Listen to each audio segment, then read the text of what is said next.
Even if no one was there to see it, Paimon would sure as heck remember drinking it. So, why does Paimon still have a bad feeling about this? Paimon can't help but feel scared about what he might do. Oh, Paimon's so confused.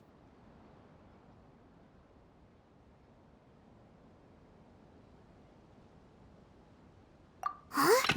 Ah! Sorry, Paimon accidentally... It's the Balladier's fault for causing Paimon all this mental stress. But erasing yourself from history? It's unthinkable. Is that really possible in Irminsul? Uh-oh. Paimon's head is overheating from trying to understand what he's up to. And it's still not working. Ugh! Paimon's had it with that little brat. He's been nothing but trouble ever since we met him. There's no way he'll actually succeed, right?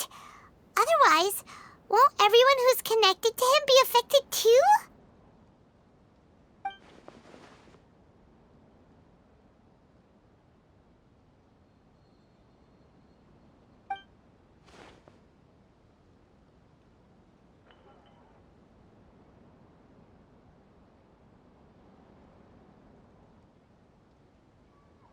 There's nothing we can do about it at this point. Hey, have you got any ideas on what we should do next? Seems like now there's nothing left for us to do but to go to sleep. But Paimon's still so worried. Paimon won't be able to sleep a wink tonight. So, how about, we list all our favorite foods to take our mind off things? Heck, if that doesn't work, Paimon's probably gonna collapse of anxiety here. Alright, Paimon will start. First dish. Munstack grilled fish. Oh, and chicken mushroom skewers. Tea break pancakes, cream stew, sauteed matsutake, and Dragon chili chicken, almond tofu, satisfying salad. Oh, also Adeptus Temptation, golden shrimp balls, triple layered consomme, lotus seed and bird egg soup, and...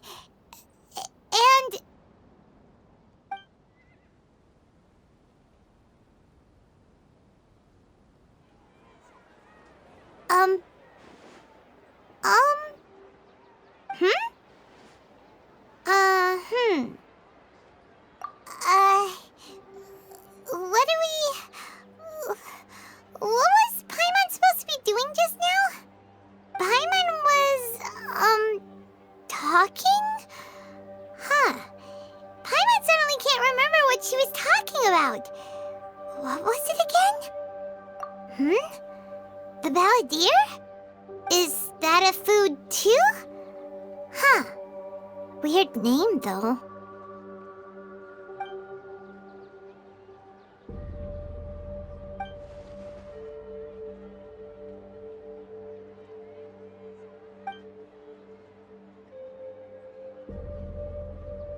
What's wrong?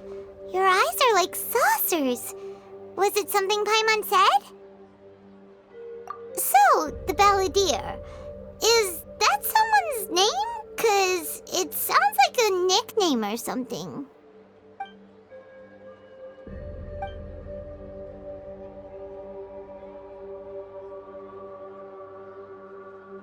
Okay, sure. Where are we going? Huh? Fine by Paimon, but is everything okay? You're acting like this is an emergency.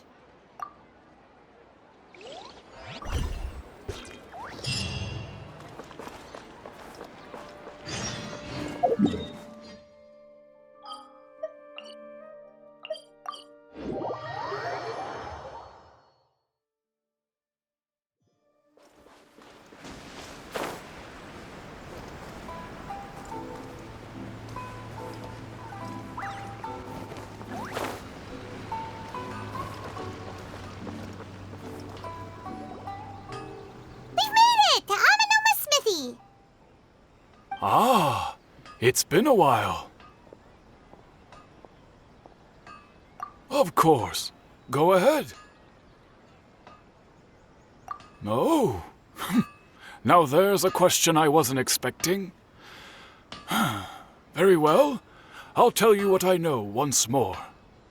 The once renowned Raiden Gokuden, comprised of 5 branches. Amenoma, Futsu, Ishin, Hyakume, and Senju. The art of forging practiced by these 5 clans was first taught to them personally by the almighty Shogun. Over time, the 5 branches diverged from one another as generations of bladesmiths honed and perfected their craft until they became 5 distinct traditions.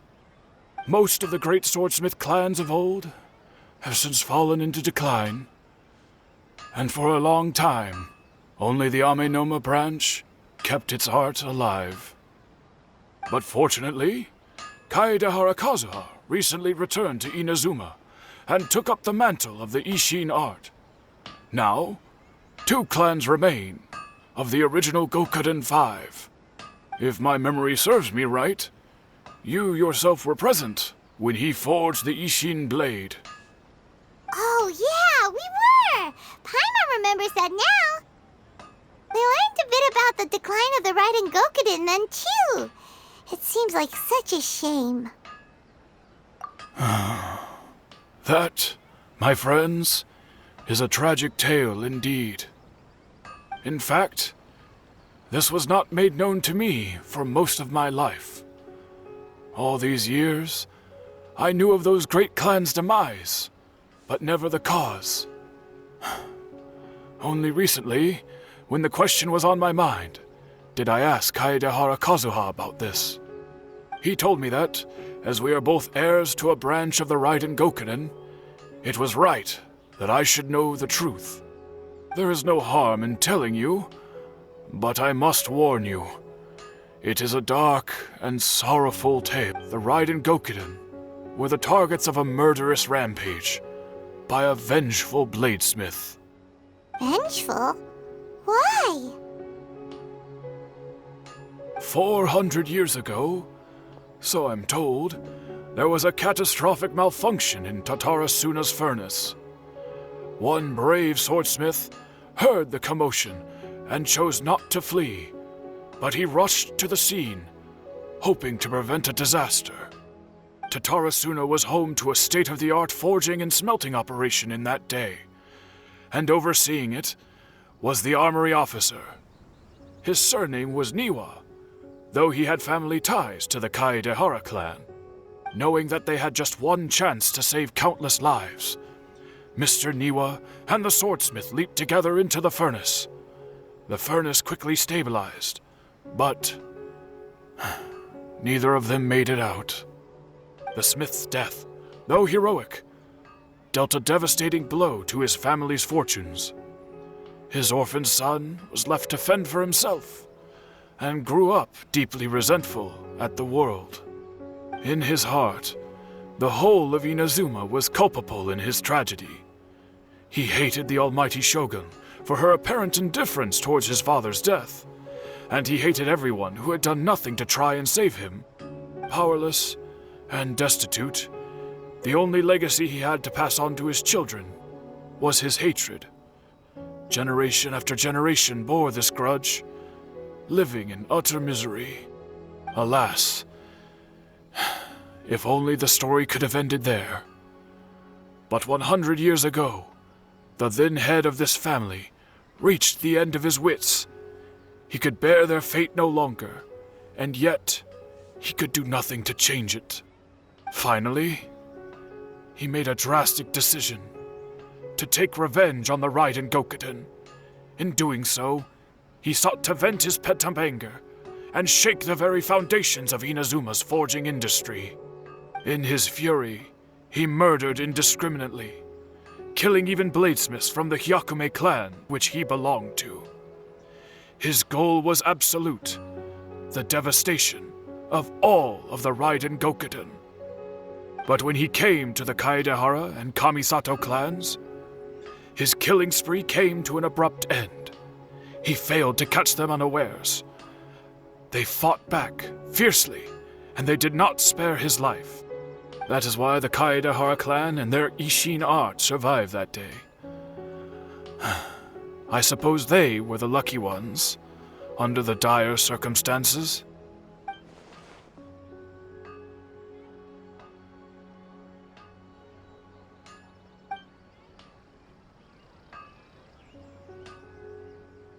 Was there anything else you wanted to ask? Kazuha? Why, yes. Just yesterday, in fact. We spoke for a while over some tea. He seemed well.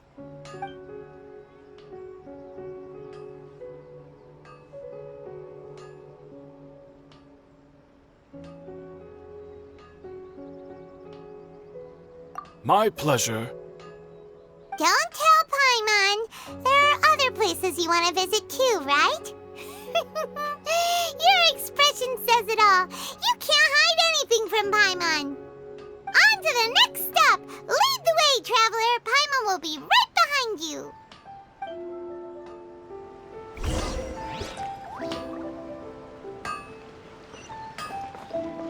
Okay.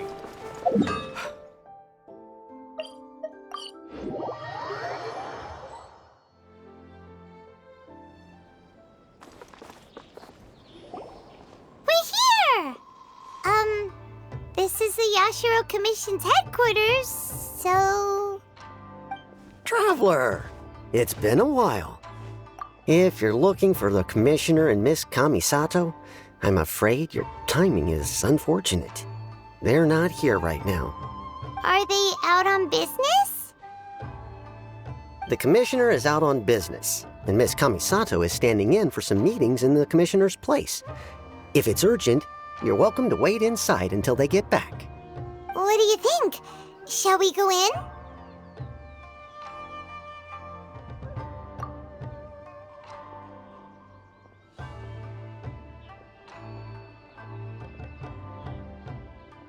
If it were anyone else, I couldn't allow it.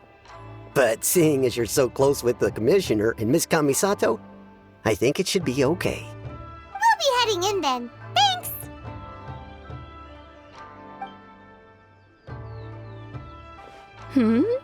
Hello, dears.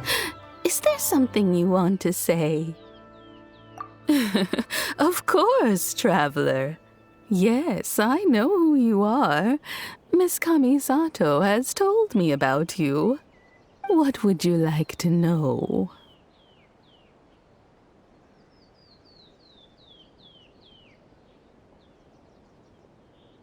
Oh, they're both very well indeed.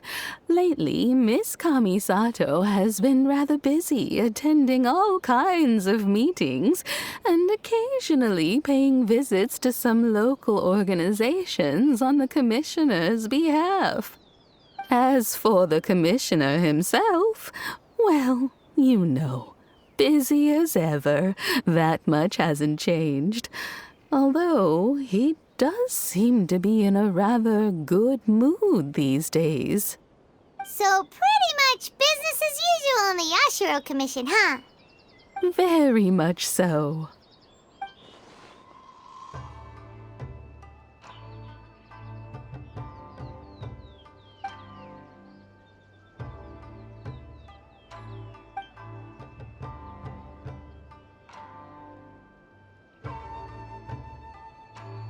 Well, got any more questions? You're very welcome. In fact, I would love nothing more than for you to come and visit more often. But I'm sure you must be far too busy to have time for that. Miss Kamisato talks about you all the time. She seems so thrilled to have you as a friend, and she's always saying how talented you are and how much she admires you. I must say, many things in Inazuma seem to have taken a turn for the better since you arrived here. So you're not just Miss Kamisato's knight in shining armor, you know.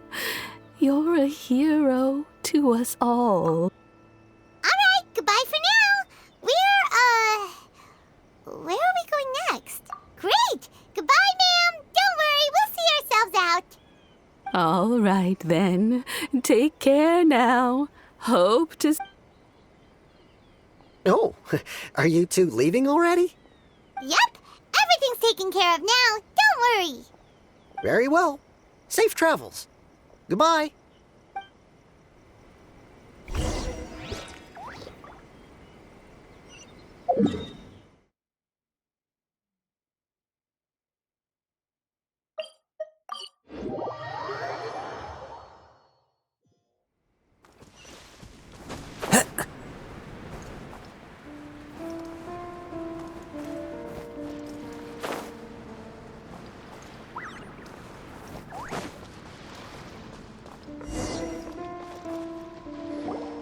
Well, here we are. But what are we looking for? Something or someone? Do my eyes deceive me, or is that the Traveler and Paimon? Xavier, what are you doing here? I was in the general area, and now I'm in this specific area. There, that's me. So what about you two? We have some questions and thought you might be able to help. Certainly do. I've researched the furnace here in some depth. If there's anything you want to know, just ask away. Like the back of my hand. Make no mistake, I have been here a good many times before. Not only that, but I've met people in Inazuma whose families used to live in Tatarasuna years ago. They said it's all true, the history here.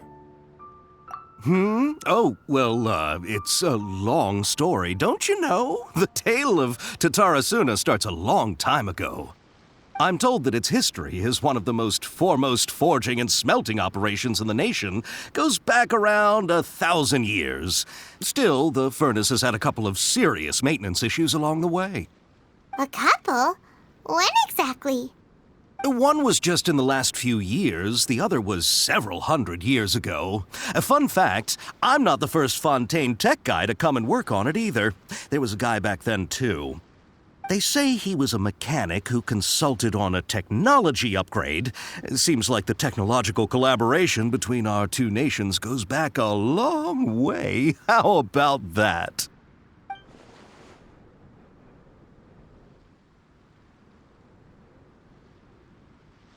Hey, weren't you gonna ask Xavier something about Tatarasuna? Come on, ask already.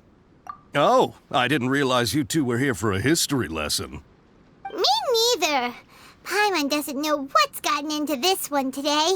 Feels like we've been preparing for a history exam or something. What brought this on? Did you just wake up today with a sudden burning desire for historical knowledge? Sure, go ahead. A kabuki mono? No, I can't say that I have. I do know the word, Inazuman for those eccentric types who always go around dressed to the nines. Just the sort of person that I'd like to meet, actually.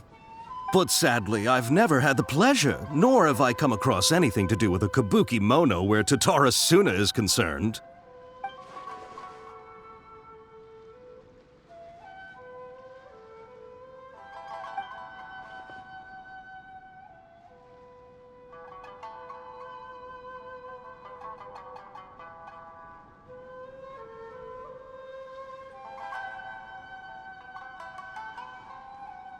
Of course! Don't mention it. Oh, we're leaving? Okay, bye, Xavier. Oh, you're most welcome. More than happy to help. Farewell. Looks like you got all the information you're looking for. Sure, but what's up with you today? Whatever it is, it seems like it's really troubling you. Keep your smile, Spinal Crocodile. No matter what happens, Paimon will always be there for you. Hey, don't mention it. All right, let's head off and go meet Nahida.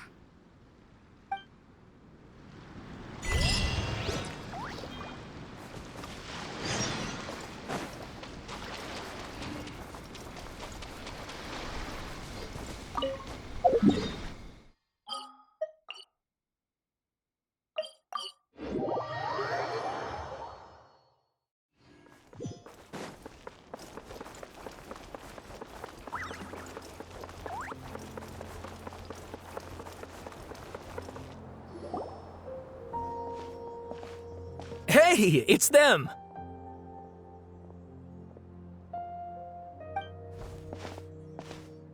Akaba, Sawada, you're still here?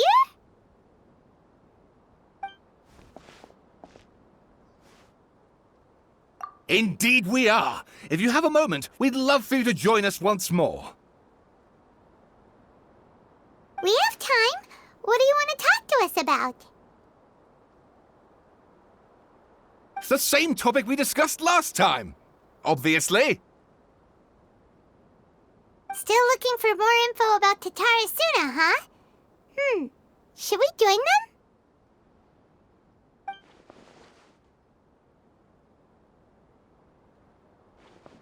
Unfortunately, we haven't made any real progress. Huh? Oh, of course.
I presume you'll want to read mine as well. Here.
Well, what do you think? Hey, Traveler, remember how last time Akaba was saying how he wished he could gather more information about all this? Well, we just got back from Inazuma, so how about we tell them what we learned? What did you find out? Something big? It's a long story. Basically, we have some friends in Inazuma, and...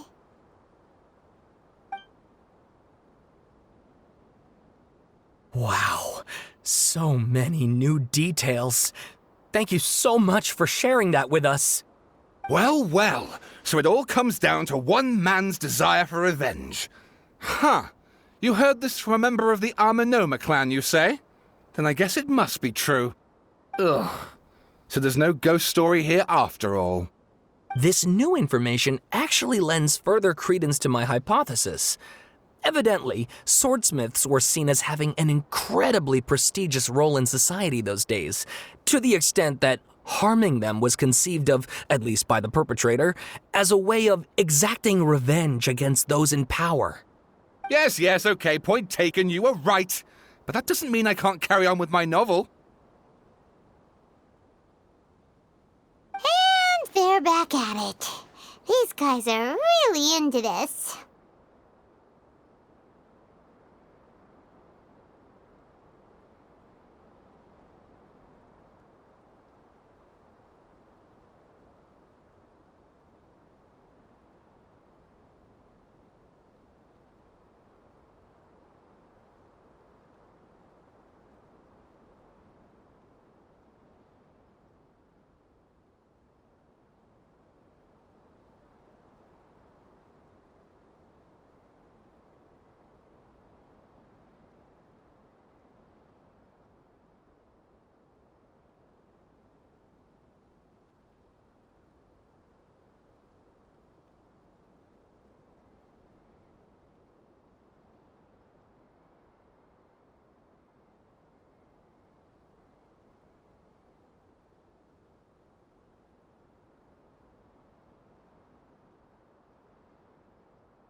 Oh, so sorry. Look at us, prattling on about our projects and ignoring you. Thank you so much for the information. You're welcome. See ya. Keep us in the loop if you find out anything else. Will do.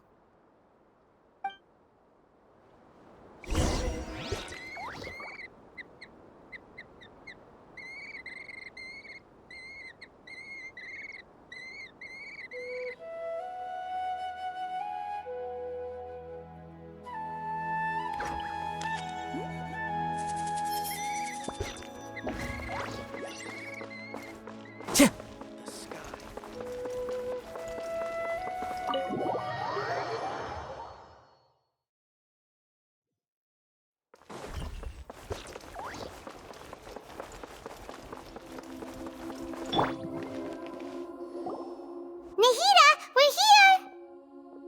Traveler, Paimon, how have you been? Ugh, where to start? Paimon hasn't had a moment's rest this whole time. That night, we ended up chatting and chatting until suddenly the sun was up. And then she decided she wanted to go to Inazuma. The Balladeer? It sounds like some kind of code name.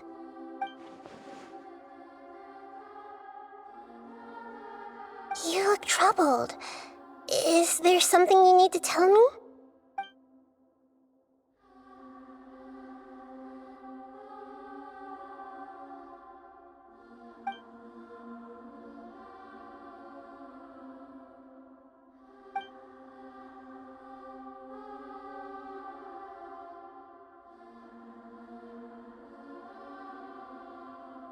Traveler? Hey, what's wrong? You look so upset.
That's quite a story. So, this puppet known as the Balladeer erased himself from Irminsul, hoping that he could change the past. But How was he even able to do that? As the traveler said, he very nearly became Sumeru's deity. Admittedly, I remember it a little differently. I don't recall finding anyone inside the machine after we defeated it. Nevertheless, it does make sense. If someone were to successfully erase themselves from Irminsul, the world would change to reflect the new reality. So, you believe this person really existed, and we just don't remember him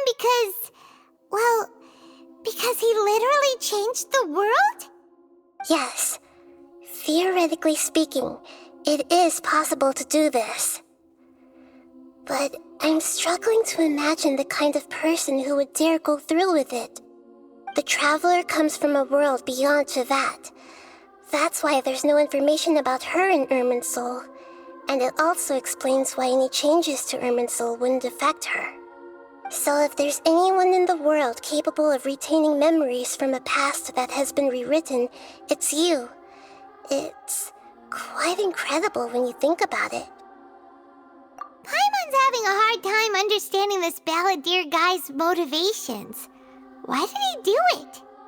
I can only make inferences based on the information we've been given. As for what kind of person he was, only you remember that.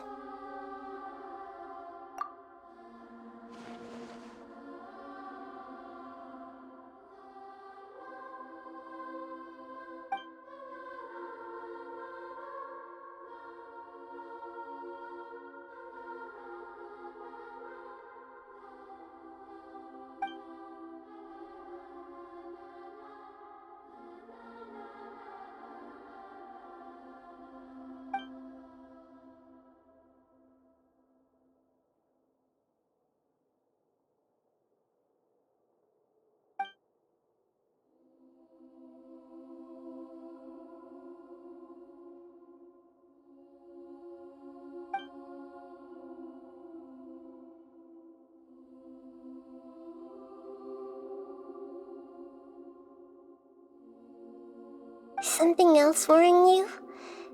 Something that you can't share?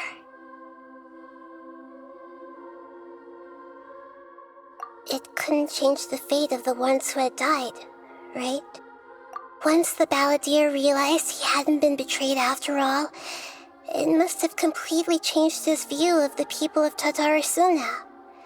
Now he saw them as friends again. He couldn't keep hating humans after that, and if he thought there was a chance he could save his old friends, it would be hard not to try. The story makes sense, every part of it. The balladeer tried to achieve godhood with the doctor's help. He was unsuccessful, but retained the power to connect with Irminsul. That power then enabled him to change what was recorded in Irminsul and erase himself, even though he didn't have much strength left. Yeah, it does make sense, but it still ended in tragedy for his friends. It just feels so hopeless. He gave everything to do this, but it seems like he got nothing in return.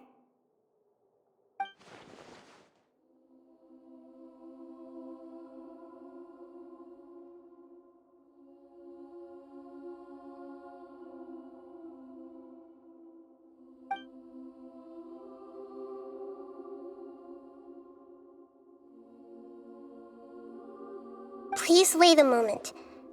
I want to check something. Found it. This should be the one. It turns out that I have a strange way of confirming everything she has told us. What is it? A record from a personal collection. It was tucked away in a corner. You should take a look.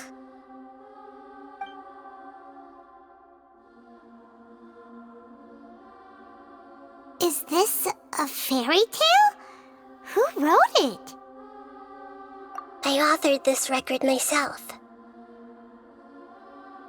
Huh? You wrote a fairy tale?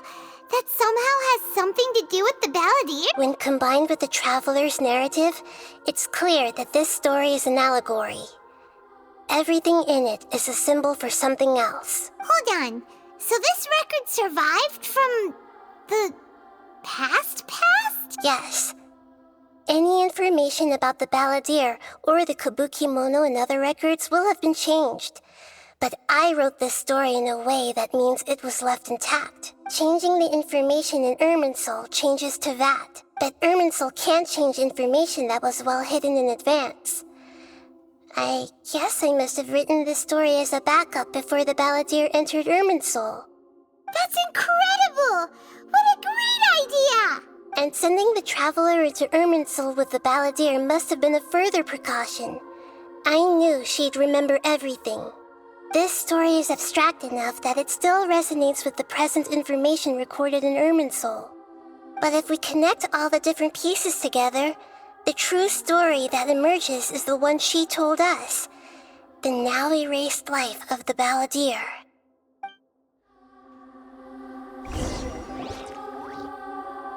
There was once a lone monster draped in fox fur. The monster found a family of foxes, joined them, and they became friends.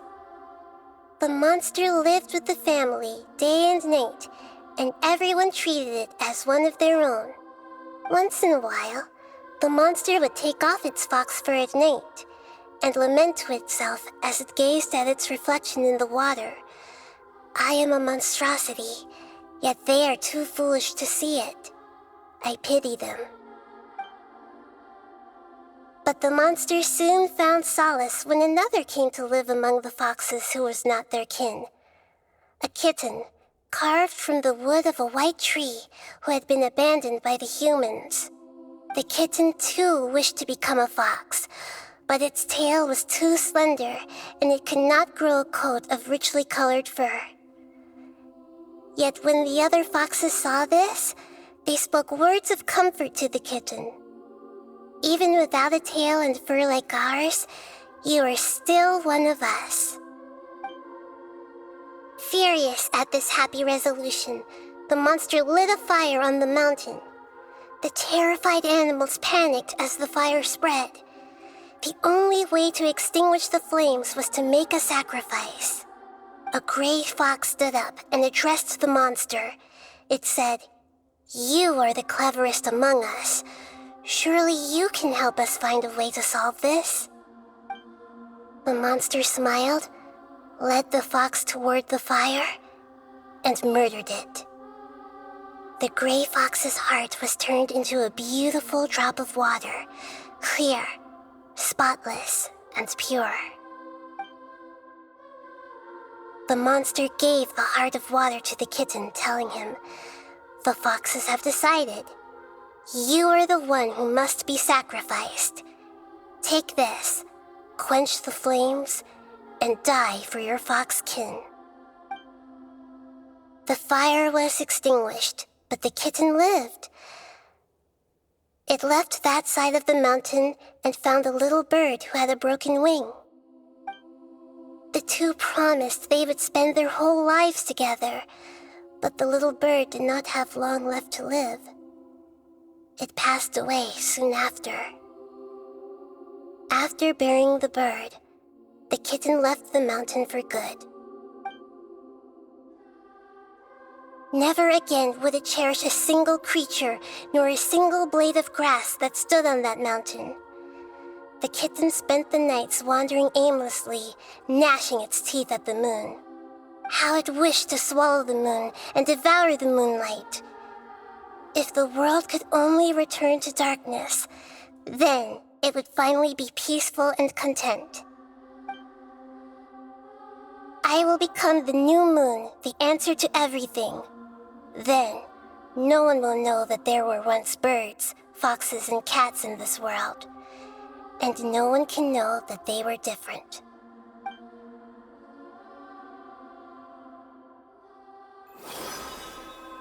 We solved it! I remember now. This is not just the Balladeer story.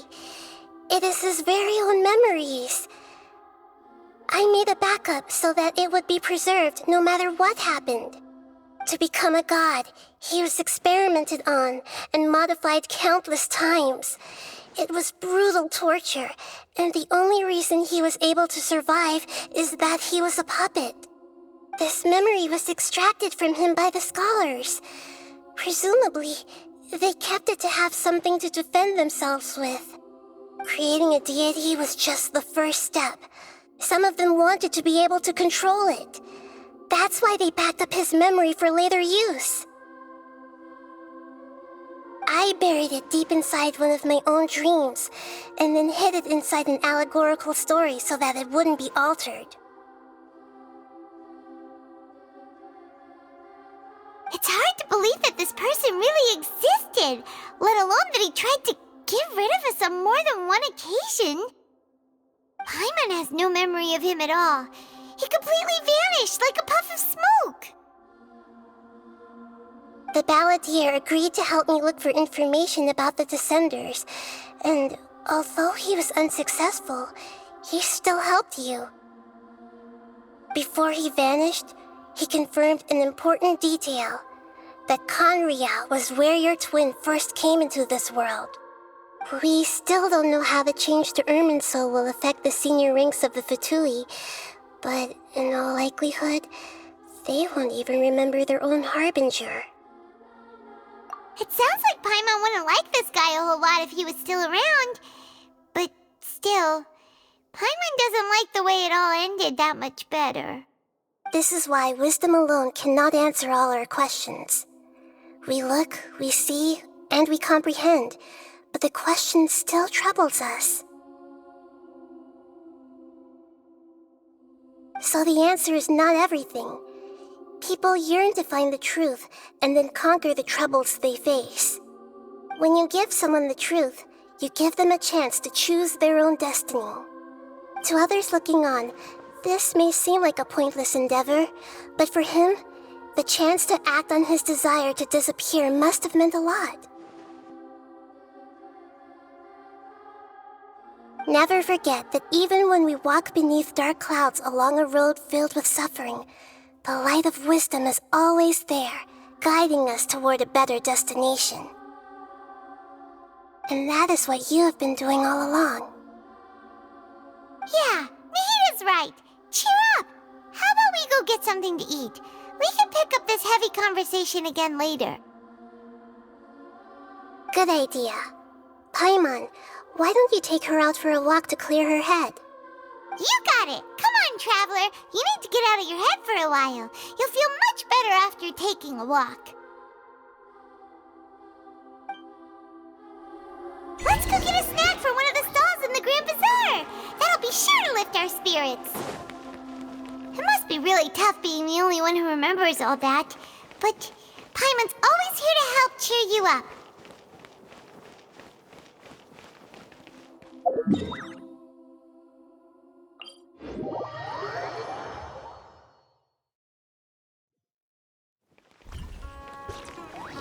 Yep.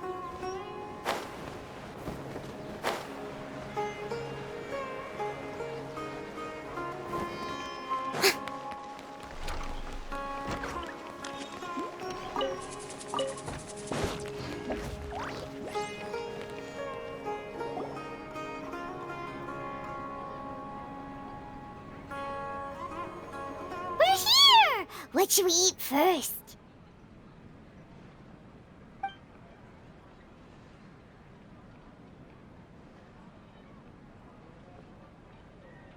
Hey, are you gonna answer or what?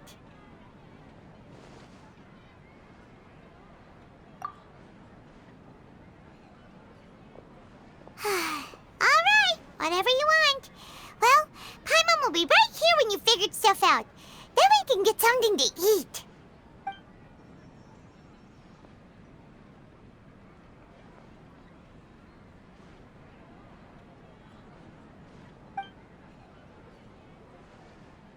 What is it? Have you figured it all out?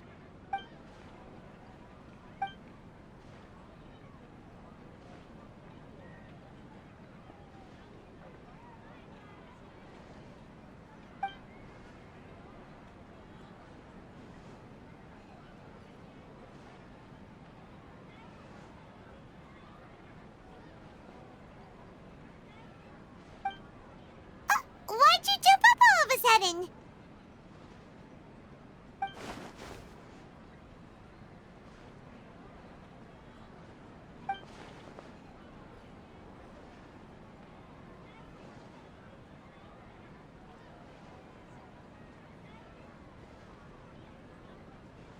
Excuse me, boss. There seems to be a small problem with the last bill. Look, here.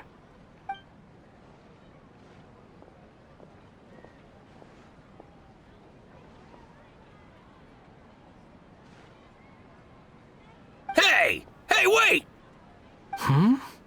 You mean me? No, not you. That kid! Didn't you see? Little rascal grabbed my last 2 fresh Sunsettias and ran off.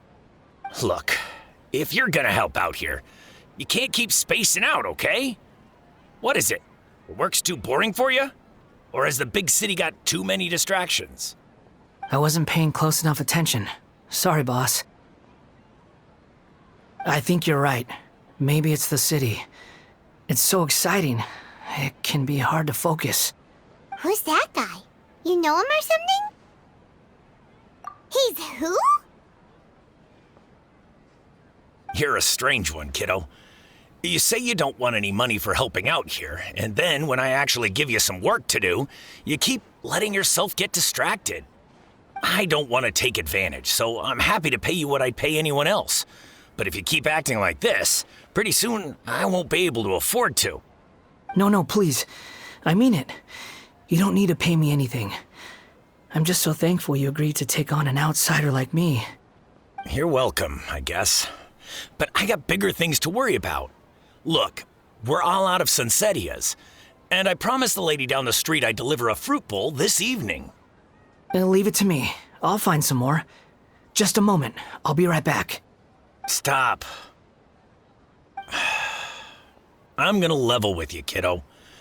I've never met a worker who said they didn't want a wage before. And at first, I got greedy. Couldn't believe my luck. But I figured you'd start asking for something in return eventually. You don't want money. You don't take days off. And in your free time, all I see you do is wander around, taking in the sights. Are you a drifter or something? That's right, I am. We can talk more about that later. First, let me get those fruits you needed. Sunsettias, was it? I'll be right back. Hey, what do we do now? Okay, stay out of sight. Don't let him see you.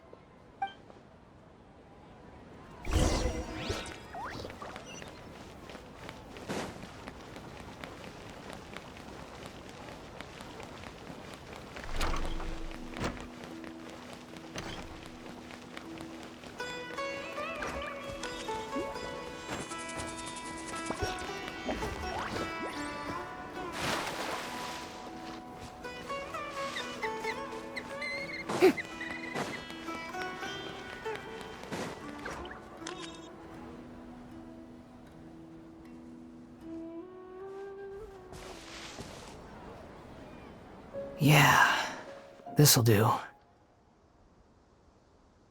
though you say he's the balladeer, what are we planning on doing? Stealing his Sunsettias? Isn't that a bit too cruel?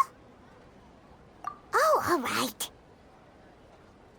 This should be enough. Guess I should wash them before I take them back.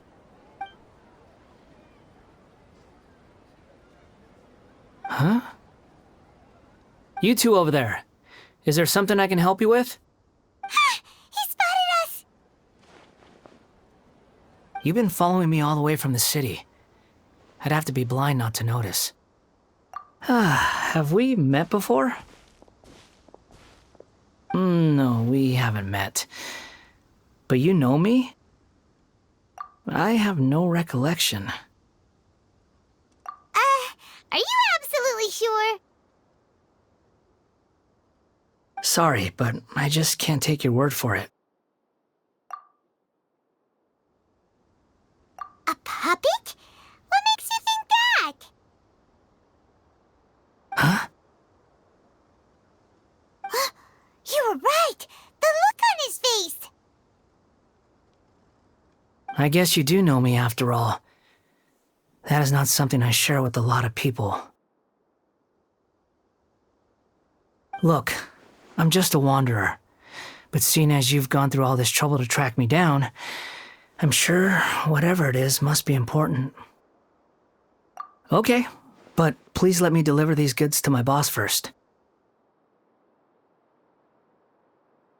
Are you really working for that guy? He said you don't want any more for it. Is that true? Yes, I ran into him out in the wilderness during a storm, and he let me take shelter in his cart. In return, I said I'd be his helper for a while. That's oddly nice of you. Let me take these back. Then I'll come with you, okay? Then let's return to the city.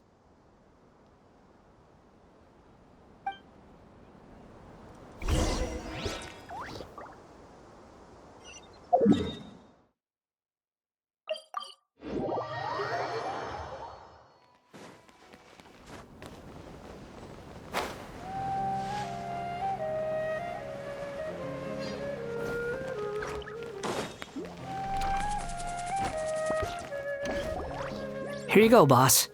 I'll leave them right here. Oh, you really went and picked some more. Who are these two? Something's come up, and they need to borrow me. Sorry, boss. I'm afraid I'll be away from the stall for a while. I was just about to pay you anyway. Go wherever you want, kid. Don't waste your time here.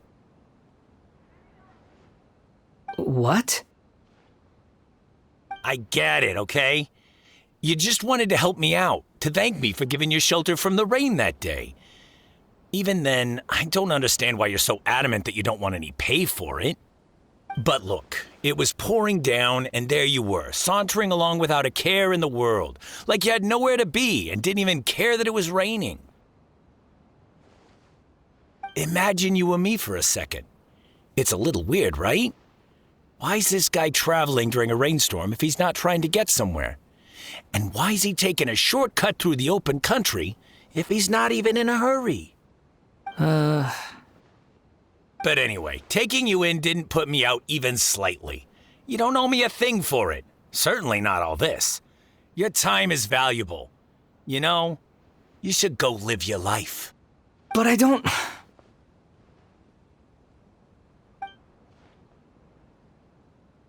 No, you're right.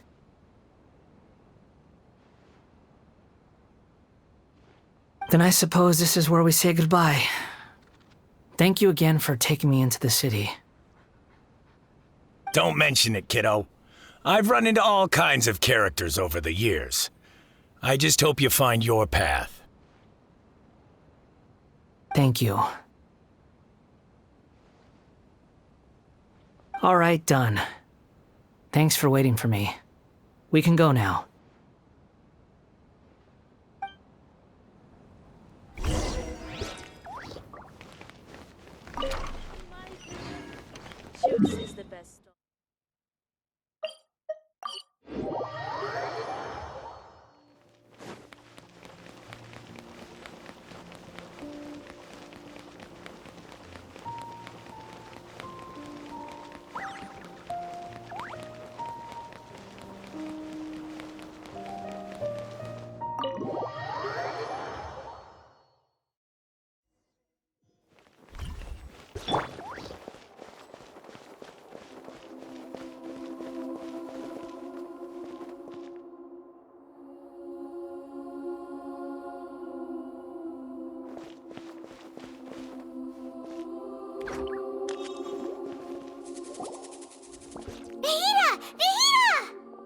What's wrong? Huh? Are you? Hello. I do apologize for the sudden intrusion. We found this guy in the street, but he doesn't seem to remember anything. So, yeah, quite an eventful walk.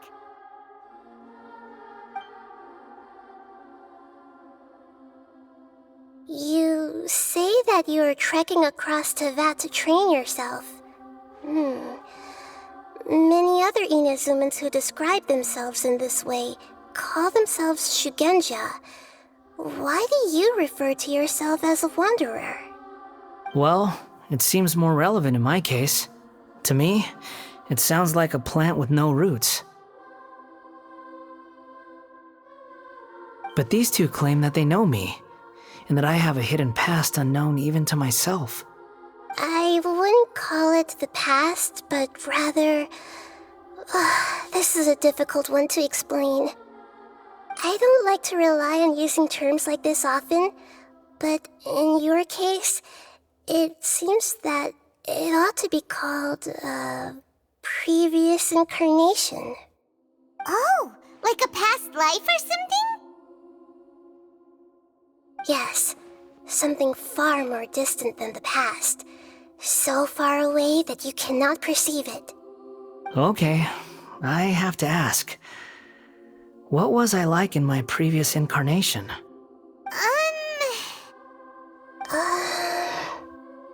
Oh, okay. I see. You want to tell me, but you can't bring yourselves to say it. Looks like I didn't have the most wonderful existence in my previous incarnation. If it's that difficult to talk about, I have no doubt it will be just as difficult to hear, but I'll be able to handle it. Please, tell me the truth. Is truth something you care a lot about? Yes. Then I'll be straight with you. In your previous incarnation, you did many things that would be considered evil. You nearly died because of what other people did, and many died because of you. As a non-human being, you hated gods and humans alike. You drifted from place to place, never able to settle, even where you found status and identity. You adamantly believed that you were missing a heart. Actions rooted in persistence sometimes bear bitter fruit. Sometimes, you have to let parts of yourself go, or you'll never be happy.